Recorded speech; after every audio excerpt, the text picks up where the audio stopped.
Morning. Good morning. Morning. How are you? Good. Did you watch Dorian last night? We did not. I saw some highlights when I got home, but we were in meetings, so really happy for him. And I hope he doesn't continue to be a lead blocker on plays because we got to keep him healthy. But it was happy for him. And it was funny because it was him and Felt in the backfield together, so it was good to see those two guys excelling in the first game of the year. So. Big news yesterday with Chancellor Block announcing that he was leaving. What's been his impact on you and the football program, would you say?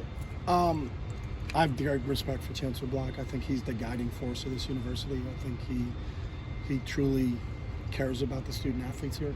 You know, I think he was awesome during COVID. You know, and he was always, any decision that was made for us was always made with the health and safety of the students involved. And you know, he's about kind of what we were about. We're about books and ball. He's about books and ball. He's been a great supporter of this program and been a great steward of this university for, I think it's the 17 years that he's been here. So.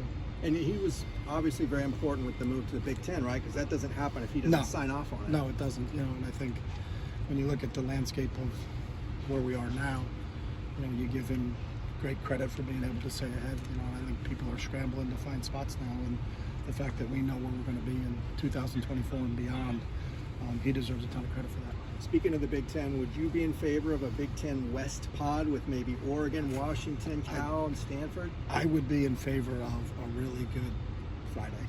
I don't care. I don't have any say. No one asked me. I heard someone the other day said that they should have a Pac-12 pod and a Big Ten pod, and at the end of the year they should play against each other, like maybe in the Rose Bowl. Like that would be a novel idea that we should try out. Yeah. So a new concept. So, just crazy enough to work. It is. It's just what's going on in sports nowadays, and I mean collegiate sports nowadays. But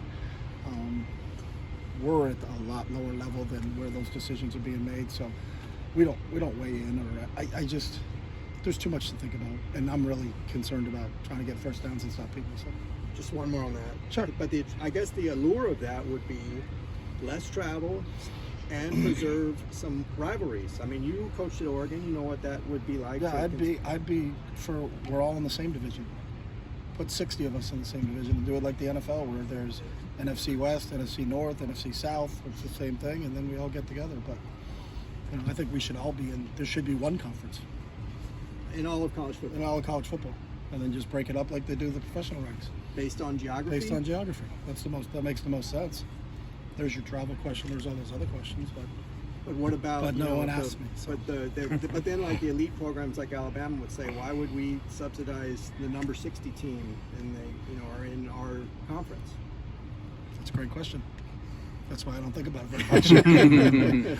Did you do any kind of body clock analysis when you're in the NFL of like the time zone travel and all that kind of stuff? Yeah, and you're not there like if you're only there for less than 36 hours, like there is no jet lag. You go in, you stay on your body clock. What we did, like when we were in San Francisco, we had to go play Carolina.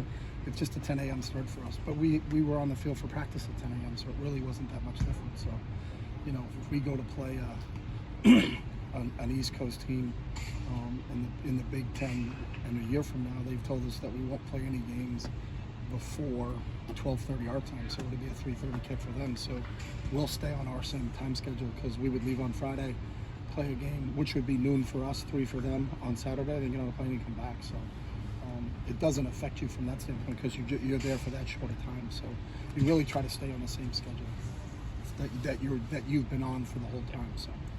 During media day, you mentioned that Ali Cajo would probably be available for fall camp. Can you give us an update on that? He's doing things now, and he's out here running around. So we'll see when how he progresses through it. But fingers crossed because we need Ali. How's John looking? Same thing, coming off of baseball. So wasn't here during the summer. Was training for the draft. So he's just getting back into the swing of things. So got to get back into football shape. Football shape and baseball shape are 2 different things. So. How about Deshaun Murrow? Same thing. He's still rehabbing, so we'll see where he ends up being. But he's here. Ciale, top. Same exact situation as those guys. I think Ciale's a little bit ahead of. Ciale's like Ale. We'll start to see them a little bit more here as camp keeps going. When you brought D'Anton in, how much of it was predicated on what he could bring to the pass defense? It was predicated on everything. There's not one specific thing. I think when you're hiring somebody, I think it's myopic to think we're only looking at a guy to do one thing. I mean, it's a very far-reaching job, so there's a lot of different things there. So, and he's well-rounded in every facet. That's the one thing about him is, he's got a wealth of experience. Spent the last 12 years in the National Football League. So, it wasn't one specific thing that he was really good at. Third down, red zone defense. It was he can do it all, and that's why we hired him. And he's done a great job since we've been here. Since he got here, at the beginning of March last year, getting ready for spring ball, and really impressed with how our defense and our whole defensive staff, how they've really meshed and gelled together. With Ken and Brian and Akaika and Cody back there. I think those guys have done a really good job. You mentioned that it kind of came on your radar through Billy O'Brien and John Harbaugh. Mm-hmm. How did that process kind of unfold? Did you reach out to them and say, "Hey"? Yeah, I did. I talked to Obi a lot, and when Obi mentioned D'Anton, then I've known John for a long time, so I reached out to John, to kind of get some background information, and then asked John if I could speak to him. There's an unwritten protocol. And I've always followed it. So, because you want to find out what he's like, and he was there for the last couple of years as their secondary coach. So, just doing your due diligence in terms of who would be the best fit here, and I think D'Anton's been, as I said, tremendous since the day he walked in here. So when he was interviewing with you, what impressed you about him? And said everything. I think his knowledge, his ability to teach. Education is a transportation of knowledge. His ability to transport his knowledge to other people in a clear, concise manner. So it was very understandable. He made complex things seem very simple, but he also can make simple seem complex to opposing offenses. So he's got a really good blend of how to mix and match things.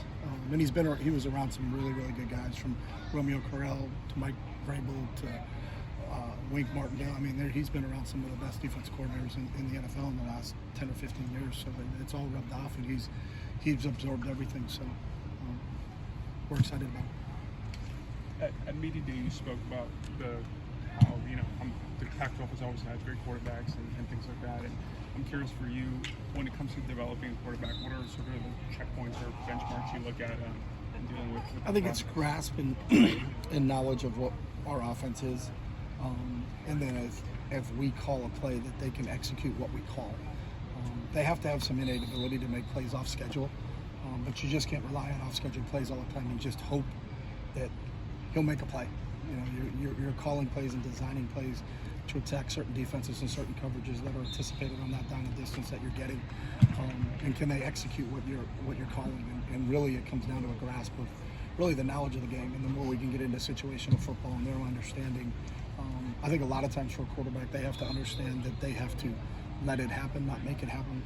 Sometimes the best decision is on 3rd and 9 is to check it down to the running back and let the running back run for 4 and get a first down, as opposed to trying to throw the ball into a tight window and then maybe it's a turnover and you're not protecting the football.